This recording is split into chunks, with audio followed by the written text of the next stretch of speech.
Primeiro livro dos Reis de Israel, 17:8. Então a palavra do Senhor veio a Elias, dizendo: Levante-se e vá a Sarepta, que pertence a Sidom, e fique por lá. Ali ordenei a uma viúva que dê comida a você.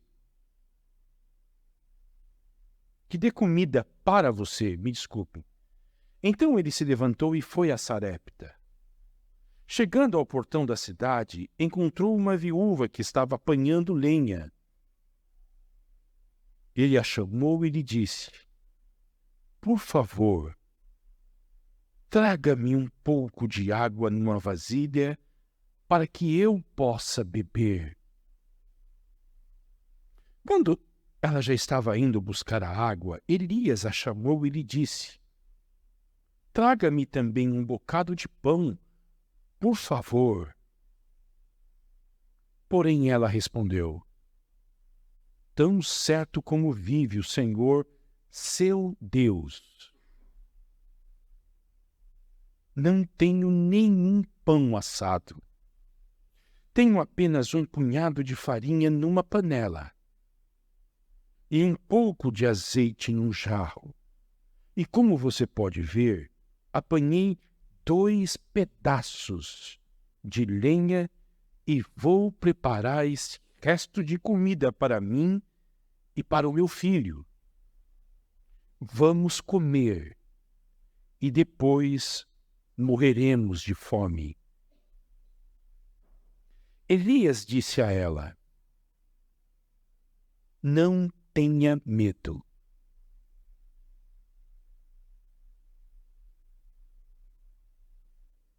Jesus diz a você hoje de manhã: não tenha medo.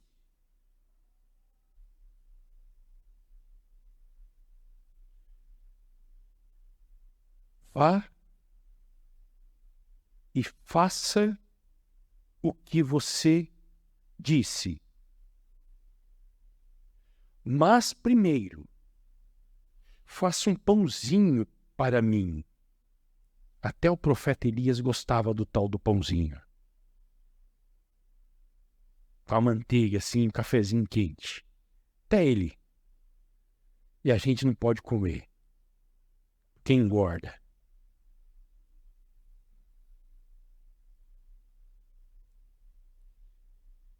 Depois, prepare o resto para você e para o seu filho. Primeiro para mim. Depois você prepare o resto para você e para o seu filho.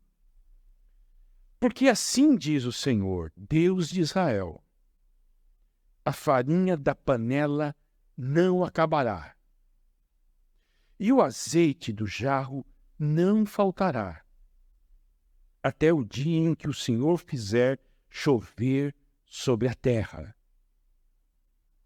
A viúva foi e fez segundo a palavra de Elias. Assim, comeram ele, ela e a sua casa durante muitos dias.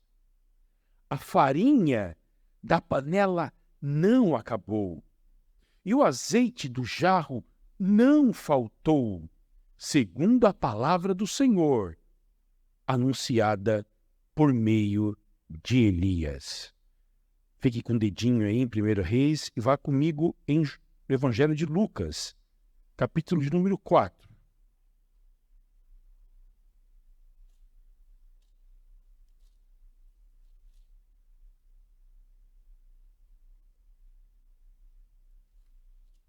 Versículo de número 25 e 26. Na verdade, versículo 24. 24, 25 e 26. Lucas 4, 25 e 26.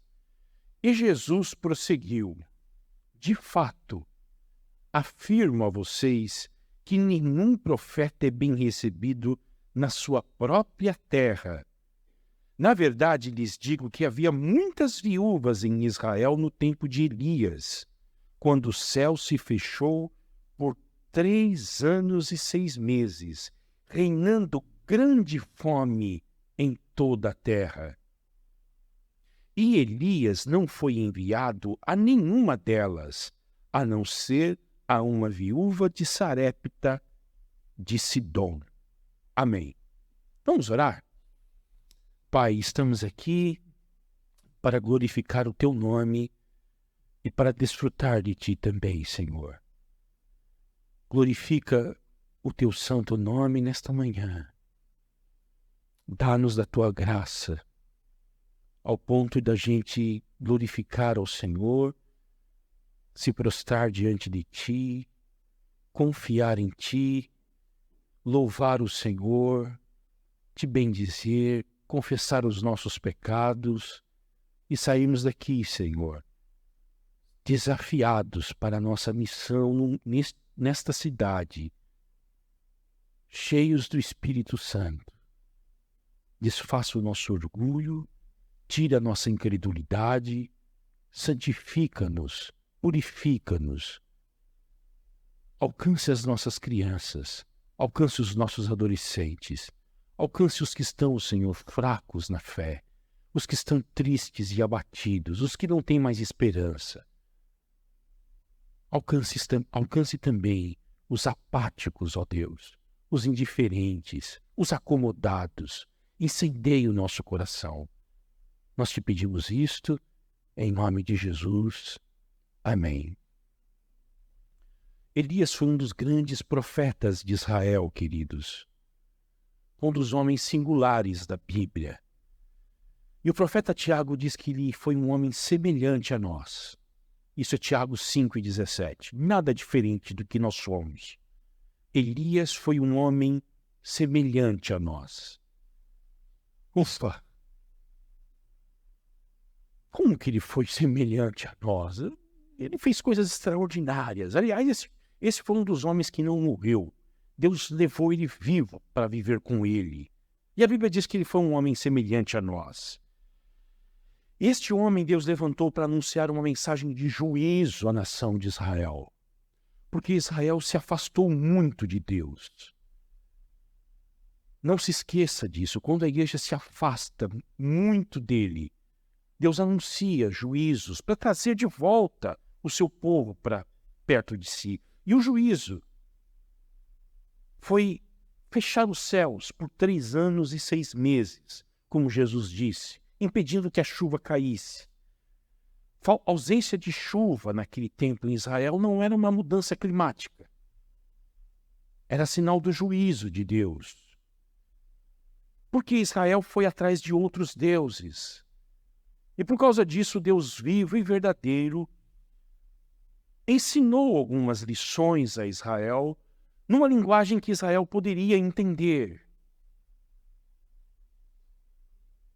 E por causa desta mensagem, Elias teve que se esconder. Na verdade, Deus escondeu ele. No ribeiro de Querite, existe esse ribeiro até hoje lá em Israel. No deserto da Judéia, lá no Rio Jordão. E Deus ordenou que os corvos lhe trouxessem pela manhã pão e carne, como também à noite. E o sustentou, nós não sabemos por quanto tempo, Elias naquele lugar, trazendo comida para ele. E ele bebia a água daquele ribeiro, isolado de todos e de tudo, no meio do deserto. Até que um dia o ribeiro começou a secar, e um ribeiro não seca de uma hora para outra. Foi secando paulatinamente. E eu fiquei pensando, as emoções do Elias, vendo o ribeiro secar.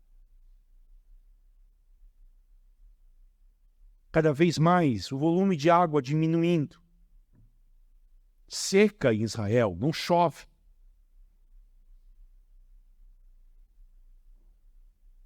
Talvez seja o mesmo sentimento que você tem ao ver a sua conta bancária, a despensa da sua casa, a sua saúde, ou os teus filhos, aquilo que angustia profundamente o seu coração, até que o ribeiro secou completamente. E eu fiquei pensando quais foram as reações do Elias. O que eu vou fazer agora? Devo sair daqui, já que o ribeiro secou? Devo tomar alguma decisão? Nós que somos tão pressionados a tomar decisões, quando tudo dá errado, não vai fazer nada, Elias? Parece que eu imagino Satanás falando no ouvido dele, não vai fazer nada, Elias. Mas Deus mandou ele ficar lá. E não mandou ele sair. Até que o corvo também não lhe trouxe mais pão. E aí? Um dia, veio a Elias a palavra do Senhor. Levante-se, Elias, e vá a Sarepta, ao norte de Israel, fora dos limites da nação, na terra de Sidom, no atual Líbano.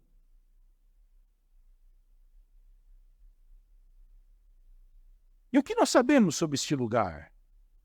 Era a residência, a terra natal da inimiga de Elias, Jezabel, que nesse tempo já estava procurando ele em todos os lugares para matá-lo. E Deus tem senso de humor. Jezabel, a rainha de Israel, casada com o rei Acabe, odiava Elias por causa da mensagem que Elias pregava, por causa da idolatria que ela introduziu em Israel. Queria matá-lo. Procurou ele em todos os lugares, não encontrou ele na beira do riacho de Querite. E chegou um momento em que Deus manda Elias ir para a terra dela. Ela era filha de um rei. Se esconder lá na cidade dela. E Sarepta era o centro da adoração ao deus Baal. Inúmeros templos com as suas práticas de culto repugnantes, que eu não quero reproduzir aqui para vocês. Alguém já disse que lá era o esgoto do pecado. E Deus disse para o Elias, vá até lá. E eu ordenei uma viúva para sustentar você. Para um homem, ouvir isto não é fácil.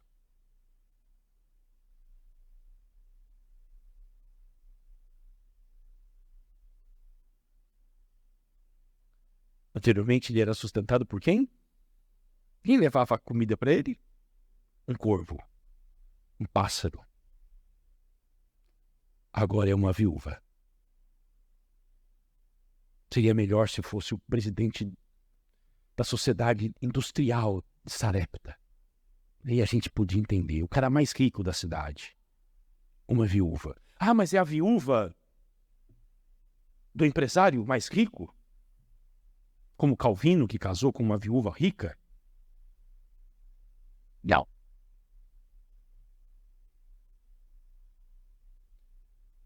Jesus nunca saiu dos limites de Israel, exceto uma vez em que ele esteve em Sidom. E lá ele curou, e na verdade ele expulsou o demônio de uma mulher, da filha de uma mulher. E elogiou a fé daquela mulher. Mulher, grande é a tua fé. Lembram dela? Aquela mulher que saiu atrás de Jesus, gritando: Jesus, tenha misericórdia da minha filha, tenha misericórdia da minha filha. Jesus fez de conta que não ouviu e disse: não é lícito pegar a comida da mesa e jogar aos cachorrinhos. Ah, mas ela não desistiu. Ah, mas até os cachorrinhos comem das migalhas dos pães que caem da mesa dos seus donos. Porque Jesus fez isso para testar a fé dela. Como ele testou a fé dessa viúva aqui. Como ele está testando a sua fé também. Como ele testa a nossa fé. Porque a fé é um dom precioso que ele nos dá, mas ela, quando vem até nós, vem cheia de impurezas. Porque ela vem habitar em corações impuros, que precisam ser purificados. Para lembrar, o nome Sarepta significa crisol, refinamento. Deus tira ele de Querite. E ele imagina o seguinte: pronto, acabou o lugar de ficar sozinho aqui na beira do deserto, bebendo água do riacho, comendo o que o corvo traz. Talvez eu vou voltar para casa. Vai para o crisol agora, Elias. E o que ele encontra lá, queridos?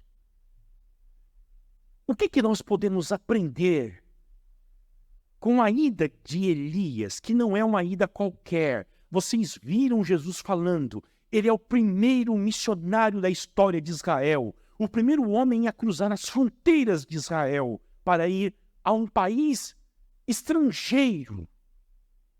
Porque Deus estava de olho nesta mulher. Deus está de olho em você. O que nós aprendemos?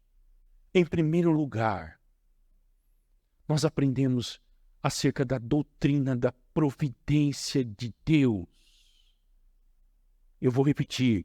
Aprendemos acerca da doce doutrina da providência de Deus. Deus ordenou que uma viúva iria cuidar e alimentar este homem. Mas não falou quem era. Não deu o endereço da casa dela. Não disse como ele iria encontrá-la. E como que ele vai descobrir? Ele não, em épocas de crise econômica, de carestia, de ausência de chuva, em uma sociedade profundamente agrícola, em um mundo completamente diferente do nosso, ele não ia sair batendo de porta em porta dizendo: aonde tem uma viúva aqui disposta a sustentar um profeta israelita?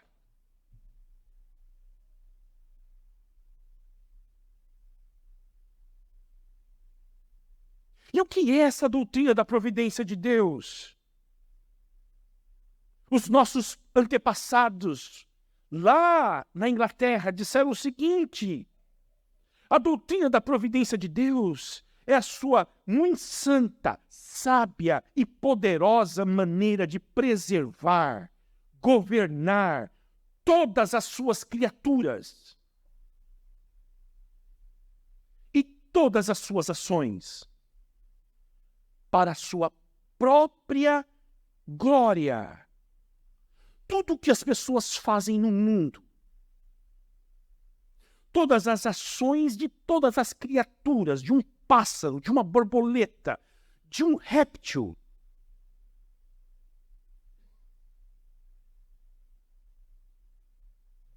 está sendo governado por Deus nos céus. Nada foge da capacidade dele de governar todas as ações de todas as criaturas dele. Portanto, no timing de Deus, a ida de Elias da casa dele até as portas de Sarepta e da mulher ao sair de casa naquele dia para pegar lenha E para chegar na porta da cidade, que nós olhamos de forma mundana e dizemos, é coincidência. Mas não é. Nisto está a providência de Deus.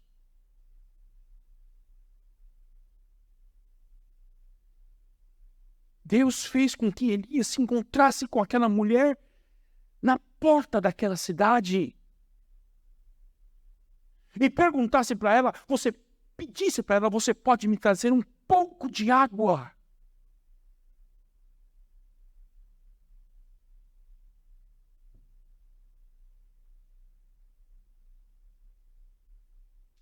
É claro que esta explicação teológica não vai responder aos teus questionamentos sobre tudo o que aconteceu na tua vida. Por que aconteceu isso? Por que aconteceu aquilo? Por que você fracassou? Por que isso não deu certo? Por que fizeram isso com você ou aquilo? O propósito não é esse. Mas sabe por que serve isto? Para que você confie em Deus. Que ao lado da doutrina da providência, a doutrina do amor de Deus, os dois andam juntos. A doutrina da eleição soberana. Até que vai chegar o dia que nós estaremos face a face com Ele. E lá nós não teremos mais necessidades de fazer perguntas para Ele do porquê que a nossa vida aqui foi acidental aqui, erramos ali, fracassamos lá, perdemos isso ou aquilo. Essa doutrina é para conservar a gente em paz aqui, agora, enquanto não chega aquele dia em que tudo será revelado para nós e que Ele também irá consertar todas as coisas.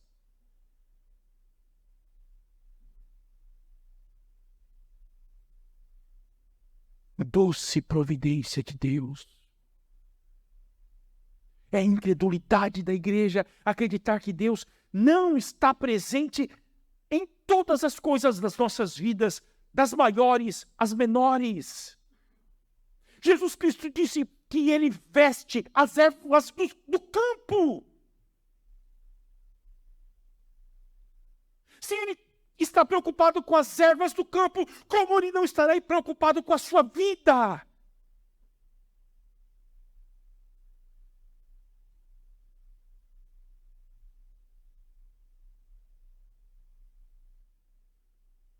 Essa é a mensagem da providência de Deus. Porque dele, por meio dele, para ele, são todas as coisas. Como ele vai estar ausente de todas as coisas, se todas as coisas são para ele, veio por ele e voltarão para ele? Pode ir, Elias. E ele foi. Ele obedeceu. Sabe o que falta? Obediência.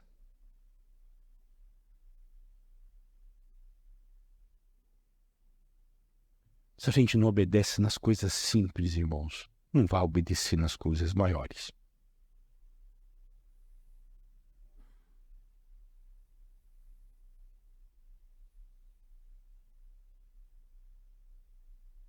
Não vai. Segunda coisa. A desolação, o sofrimento.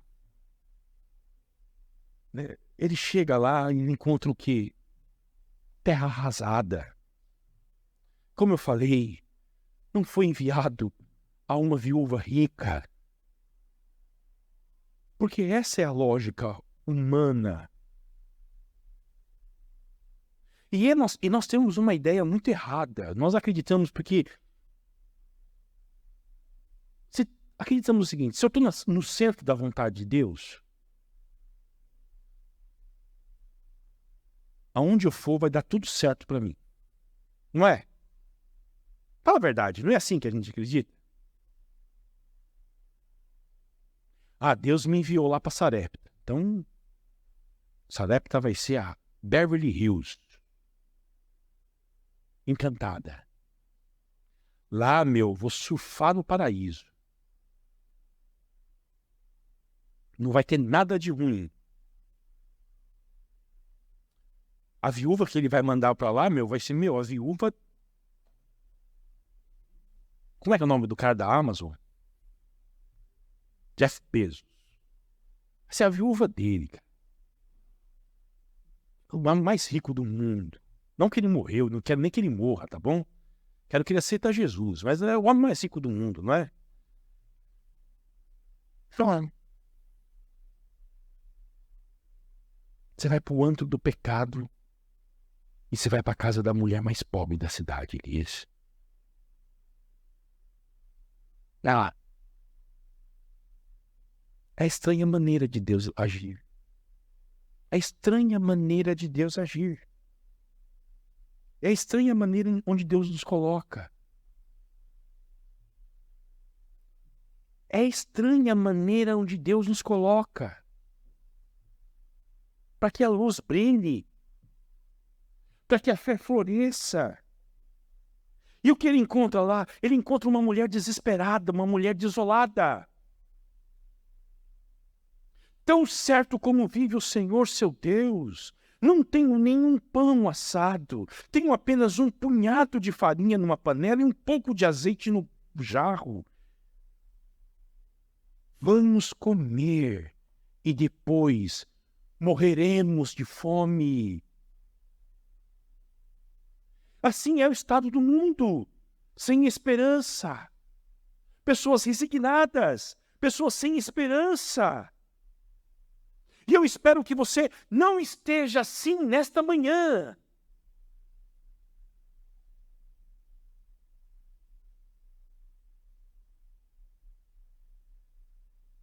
Por mais difícil que seja a sua situação,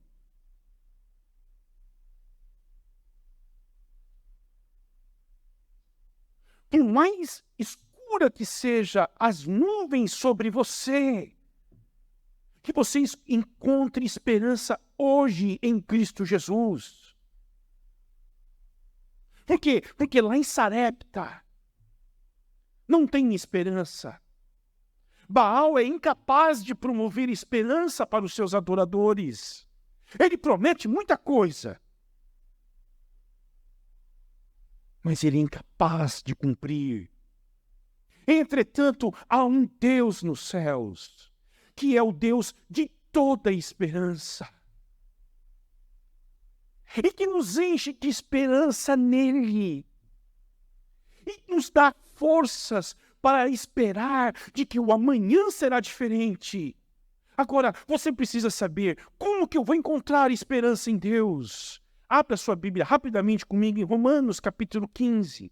A esperança não cai dos céus.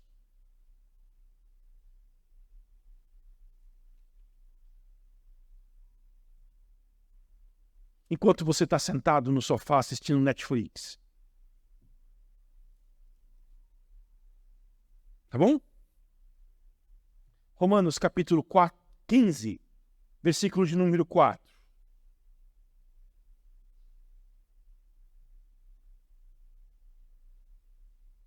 Pois tudo o que no passado foi escrito, para o nosso ensino foi escrito, a fim de que, pela paciência e pela consolação das Escrituras, olha de onde vem a esperança.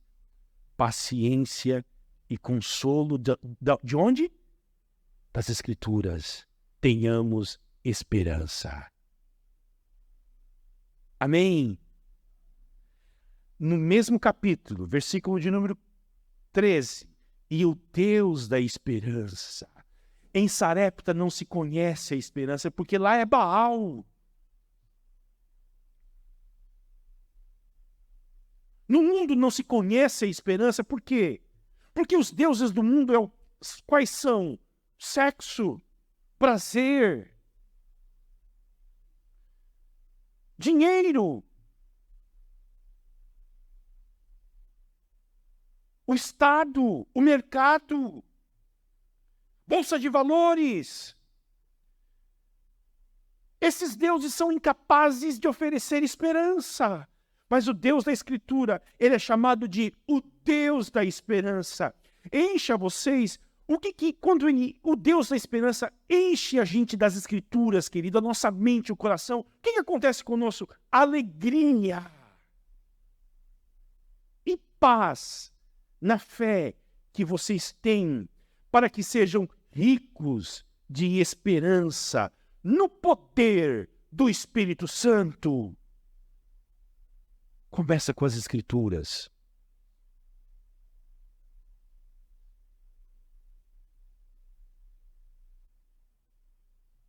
Hoje eu acordei pensando em Isaías 26:3.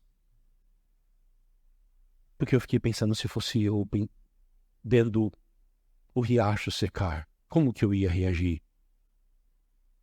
E eu me lembrei de Isaías 26:3. Tu, Senhor, conservarás em paz aquele cuja mente está firme em ti. Porque ele confia em ti. Confiam sempre no Senhor, disse o profeta Isaías, porque o Senhor é uma rocha eterna. E na cama eu fiquei pensando nisso. Pensei no Salmo 119. Grande paz tem os que amam a sua lei. Me lembrei de um irmão na igreja, com a Bíblia toda esfarrapada, toda com a folha caindo, toda marcada. Ele tinha a Bíblia dele toda marcada e lembrei dele. Às vezes na igreja ele fazia assim com a Bíblia. Grande paz tem os que amam a sua lei, e para eles não há tropeço. E no mesmo Salmo 119, o salmista diz: se não fosse a tua lei ser o meu prazer, eu já teria sido consumido pela minha angústia. Mas lá em Sarepta, eles não conhecem a lei. Lá no Paquistão, eles não conhecem a lei. Eles não conhecem a graça, não conhecem o Evangelho, não conhecem a história do amor de Deus, mas vocês conhecem, vocês têm ela em casa.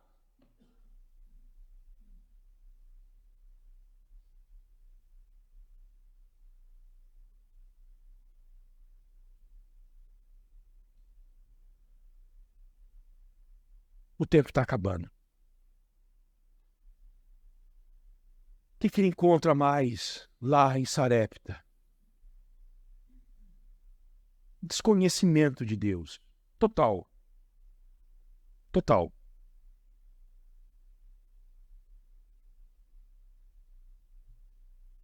A mulher era gente boa, a viúva. Hospitaleira. Gentil. Atendeu bem um homem na porta da cidade. Ofereceu água para ele.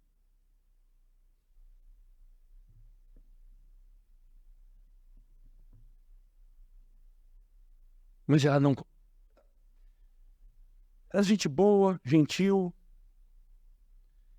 E ela sabia que existia um Deus. Porque ela diz: tão certo como vive o Senhor, seu Deus.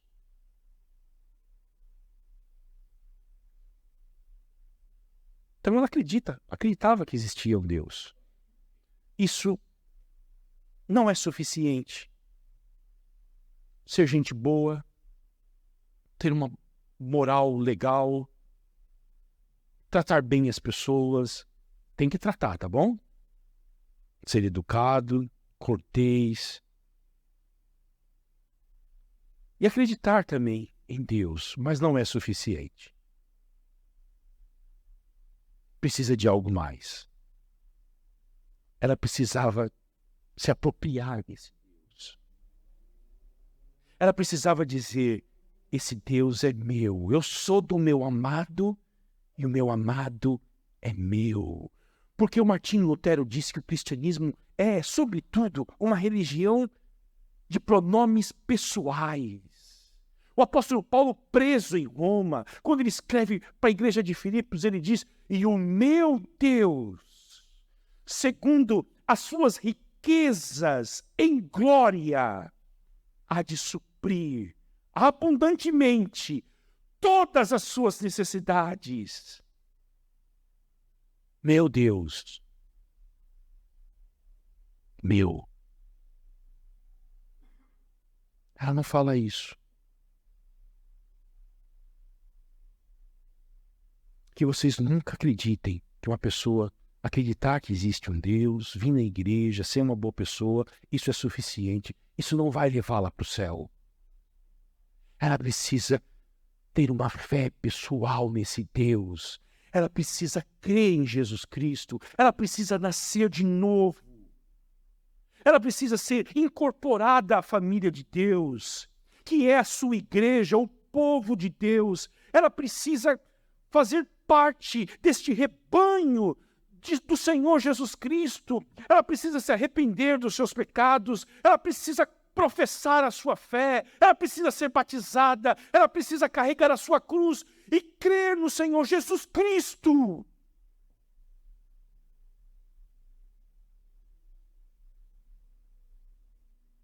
Agora, se você ainda não faz parte do povo de Deus, não se desespere nesta manhã, mas creia que hoje é o dia aceitável para você, porque Deus está em missão. Deus enviou Elias até Sarepta. Deus enviou seu filho ao mundo. Deus enviou o Espírito Santo ao mundo. E é o Espírito Santo que convence o homem do pecado, da justiça e do juízo. E Deus enviou a igreja sua, o seu povo imperfeito, ao mundo também, para trazer as pessoas que não são da família de Deus ao rebanho, à casa de Deus. Não rejeite hoje o convite. E deixe de ser estrangeiro ou estrangeira, forasteiro ou forasteira. Faça parte da igreja. Faça parte do povo de Deus.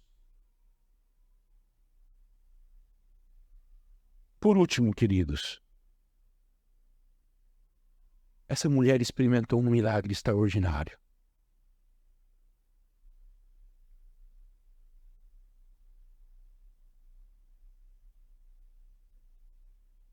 Mas antes ela foi provada. E olha, ser provada como ela foi aqui,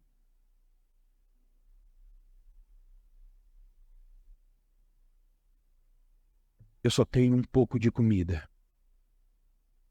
Eu vou comer e vou morrer. E lembre-se, Sarepta, ninguém se importa com ninguém.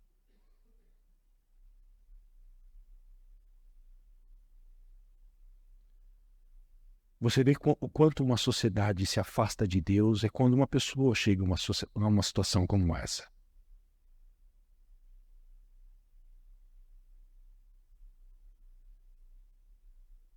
Por isso que Deus deu leis para Israel e disse, e nas leis há um cuidado tão grande com a viúva e com o órfão. E Deus fala para Israel, tome cuidado com isso, com isso, com isso, com isso. Não desampare a viúva e o órfão, porque Deus queria que Israel fosse diferente das outras nações. As outras nações não se importam, mas Deus se importa.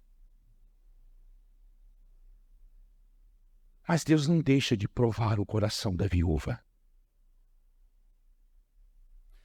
Antigamente eu não entendia, queridos. E eu li essa passagem e eu achava o Elias um pouco egoísta. Ele pediu a comida para ele primeiro. Eu não dava, não.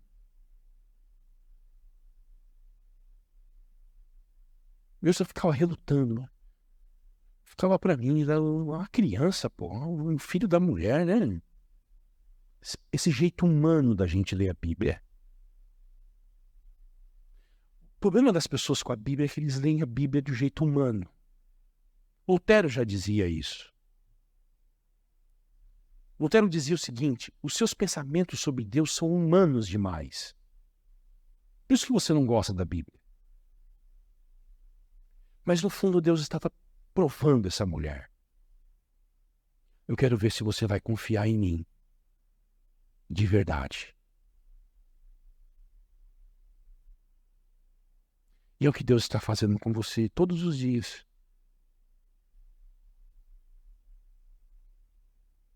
É o que Deus faz comigo. É o que Deus faz com a sua igreja. Porque o padrão é o mesmo lá no passado e o padrão é o mesmo hoje.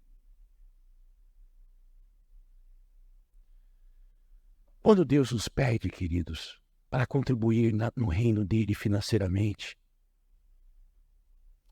deixa eu falar uma coisa para vocês. Deus precisa do nosso dinheiro? Não. Deus precisa de 40 reais para comprar uma Bíblia para o Paquistão?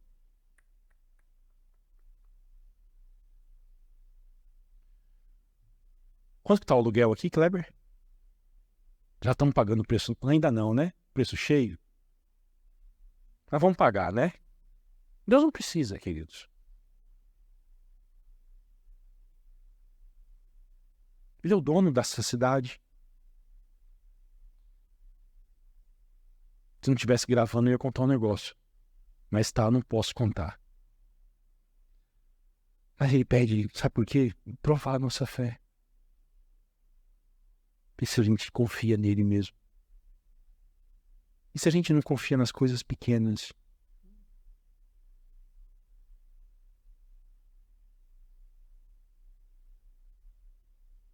Você vai confiar que ele te deu a vida eterna?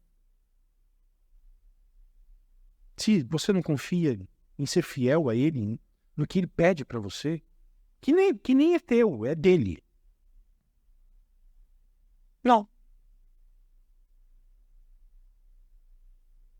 Faça primeiro para mim. Buscai em primeiro lugar o reino de Deus e a sua justiça, e as demais coisas vos serão acrescentadas. Quem coloca Deus em primeiro lugar na sua vida vai encontrá-lo no final. É isso. E ela obedeceu. Você imagina se ela tivesse dito: acho que não, acho que olha, eu vou fazer o seguinte, o senhor aguenta mais um dia aí na porta, o senhor espera, o senhor está forte, eu vou comer, e amanhã, se de fato acontecer, amanhã eu venho aqui e trago uma marmitinha para o senhor, uma quentinha para o senhor. Não, não é assim que funciona. É obedecer. Obedecer.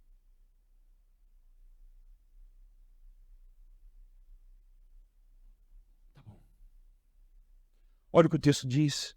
Ela fez segundo a palavra de Elias. A palavra de Elias é a palavra de Deus. Ele era um profeta. Assim comeram ele, ela e a sua casa durante muitos dias. Obediência. Milagre. Algumas coisas de Deus para nós são condicionais. Tá bom? Algumas bênçãos são condicionais. Buscai em primeiro lugar o reino de Deus. É condicional. Todas as coisas vão ser acrescentadas. Aí veio o milagre. A farinha da panela não acabou. E o azeite do jarro não faltou. Não foi, querido, aquela coisa. Saiu farinha assim pela janela para estocar e vender para todo mundo. Não. Todo dia que ela ia na panela e tinha um hóspede em casa que devia comer bem, tinha farinha. Todo dia que ela ia no jarro, tinha azeite. Até o dia que Deus mandou chuva sobre a terra e ela pôde ir na plantação e houve trigo e houve azeitonas para fazer azeite. Porque a palavra de Deus é fiel. Passarão os céus e a terra, mas a minha palavra, ele diz, jamais passará.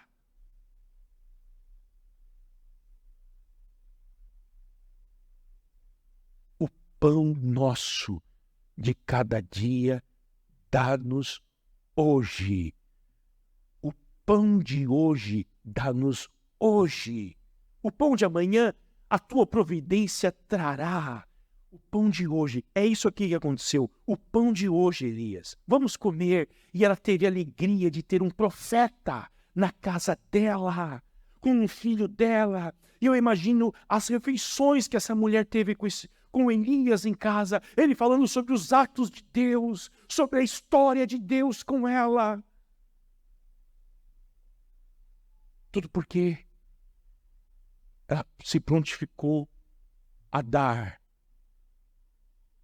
água para o profeta. Abra sua Bíblia rapidinho. Mateus 10.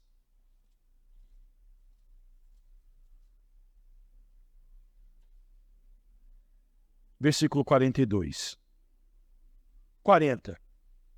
Quem recebe vocês é a mim que recebe. Olha só.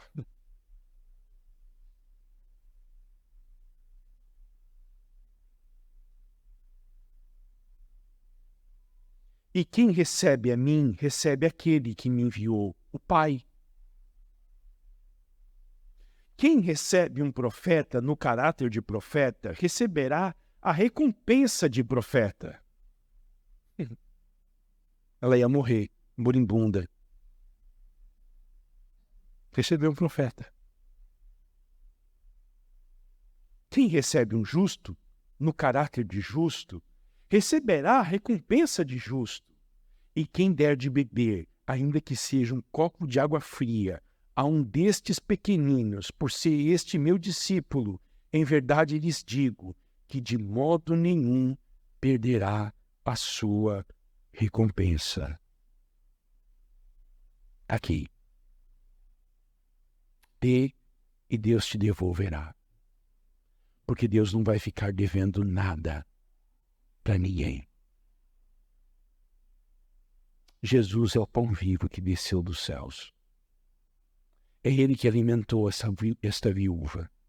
E lá no dia do juízo, nós vamos conhecer esta mulher. Nós vamos conhecer o seu filho. E vamos saber do impacto que a sua vida teve em Sarepta. Que Deus abençoe a sua vida. Que você creia que o teu sustento não vem dos homens.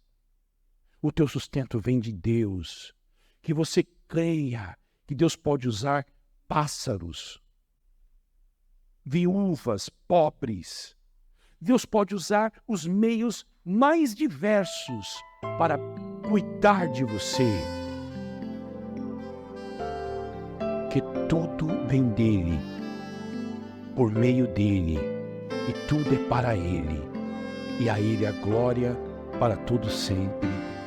Amém.